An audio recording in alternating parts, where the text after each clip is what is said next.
Uno de los motivos por los cuales Jesús ayunó durante 40 días y 40 noches, después de los cuales tuvo hambre, tiene que ver con un estado de conmoción, de algo que él no había percibido completamente hasta ese momento, que lo llevó al desierto. Tiene que ver con la parte personal de Jesús de Nazaret. Quizá esto sea lo más difícil de entender, las limitaciones que Jesús, como Logos encarnado, se planteó de sí mismo.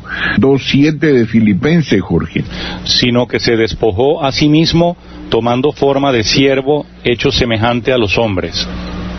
Exacto, él se despojó de esa gloria que obviamente la llevaba dentro, por eso es que él se transfiguró en cierto momento, dejó que la gloria que él tenía dentro como Dios hecho carne, pues se manifestara en la transfiguración. El Señor Jesús, como Jesús de Nazaret, tuvo un nacimiento, lo mismo que cualquier otro niño, pero lógicamente él tenía una genética que no tenía nada que ver ni con José ni con María, pero eso no quiere decir que no tuviera un cuerpo humano por el medio del cual fluyera la sangre que era indispensable para ser derramada.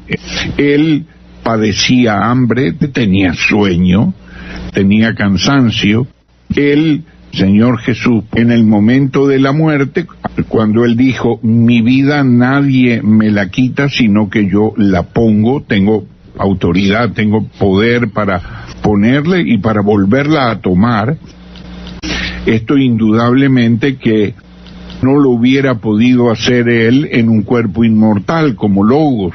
O sea que en ese momento él necesitaba tener un cuerpo mortal, porque por medio de la muerte iba a aplastar la cabeza de la serpiente y en ese momento recibir él la mordida venenosa que le iba pues a quitar la vida, que era inyectado el pecado de toda la humanidad en él para que él pudiera morir por nosotros y pagar la deuda. El Señor Jesús no tenía necesidad de que nadie le diera testimonio porque él sabía lo que había en el hombre. Y sin embargo, aún así, tenía ciertas restricciones en el conocimiento de las cosas. Él crecía en gracia y en conocimiento. Por ejemplo, Mateo 4:17 y 16:21, una frase que es muy significativa, dice, desde entonces pasaba tal cosa, desde entonces pasaba la otra. Desde entonces comenzó Jesús a predicar y decir, arrepentíos porque el reino de los cielos se ha acercado. Mateo 16:21. Desde entonces Jesús comenzó a declarar a sus discípulos que debía ir a Jerusalén y padecer mucho de parte de los ancianos, de los principales sacerdotes y de los escribas, y ser muerto y ser resucitado al tercer día. Con ese adverbio temporal allí, desde entonces, nos muestra que hay un desarrollo, un conocimiento progresivo, particularmente en su destino como Mesías, como Redentor del mundo. Desde el punto de vista personal de Jesús, se va acercando esa realidad, ese conocimiento de que el morir no se trata solamente de morir, sino que se trata de la clase de muerte, la muerte de cruz, donde va a sufrir la maldición, donde va a sufrir esta agonía única que solamente la puede sufrir el Hijo de Dios, porque ninguno de los dos ladrones pues sufrieron con la intensidad del Hijo de Dios, ¿no? Obviamente, nadie sabe lo que es llevar los pecados de otro. Uno muere por sus propios pecados, pero en Jesús cayó toda la ira de Dios sobre la humanidad de todos los tiempos, pues cayó sobre el Corderito de Dios. Pero vamos a analizar cuando Él va al desierto, 40 días, que es un número muy significativo en cuanto a la prueba. El 40 es un número de prueba. 40 días que estuvo Moisés en el monte Sinaí, los 40 años que estuvo el pueblo de Israel en el desierto deambulando.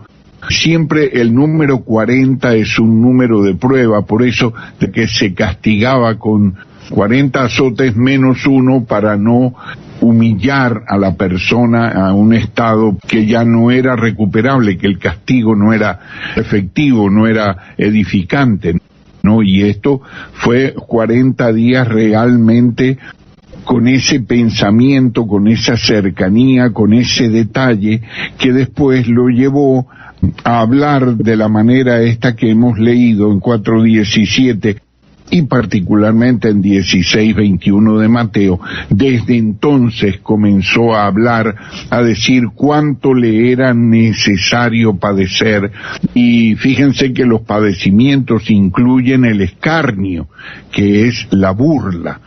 O sea, es una cuestión muy fuerte, ¿no? La burla, el escarnio, la vergüenza. Todas estas cuestiones pues están involucradas en esa serie de detalles, cuando le dieron de bofetadas, cuando le colocaron la corona de espinas. Ya tenía una cercanía, un conocimiento pleno de esto, y entonces me parece que allí pudiéramos ver un motivo importante de por qué Jesús pues ayunó 40 días y 40 noches. Y después, esto nos ayuda a entender mucho la tentación a la cual fue sujeta Jesús, porque el diablo, a través pues de su autoridad que tiene, porque él lo sacó en un momento fuera del tiempo y le mostró los reinos entre los cuales estaban las almas de hombres. Ustedes quieren leer allí de qué se trata eso. En un momento le mostró los reinos de la tierra, pues se van a Apocalipsis, allí tienen la lista exacta en la gran ramera, y la última de ellas, la última mención, es almas de hombres.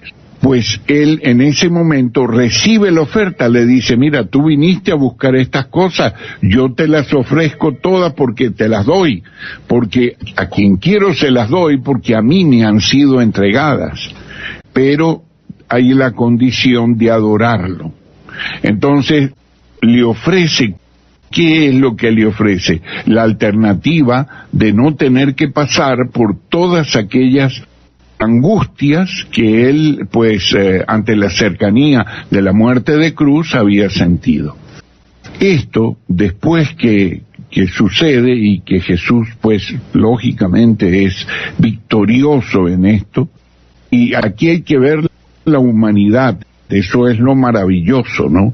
La humanidad de Jesús de Nazaret. Aquí tenemos que ver la clase de hombre que es nuestro Redentor, nuestro Salvador, la clase de hombre que es. Después, Getsemaní, cuando allí se cumple la profecía de Isaías que dice que él fue llagado de lepra. Entonces en ese momento él se sintió perplejo, asombrado, y después se entristeció. Pero la primera reacción cuando él llega allí es que se siente asombrado, perplejo de esta nueva revelación que está teniendo, de esta cercanía que de repente posiblemente fue ahí donde él se vio leproso. Esa es la copa que pide al Padre, si es posible, que pase esa copa de esa clase de muerte que ya se le estaba perfilando como algo verdaderamente horrendo. Y finalmente, la pregunta que hace en la cruz, una persona pregunta cuando no sabe algo, ¿por qué me dejaste? ¿Cuál es el motivo por el cual me dejaste? La palabra quizás mejor aplicada allí, el vocablo mejor aplicado es dejaste, no abandonaste. Es me dejaste, he quedado solo. ¿Cuál es el motivo por el cual yo estoy ahora solo? Porque él siempre había dicho, todos me dejaréis, pero yo no estoy solo, porque el Padre siempre está conmigo.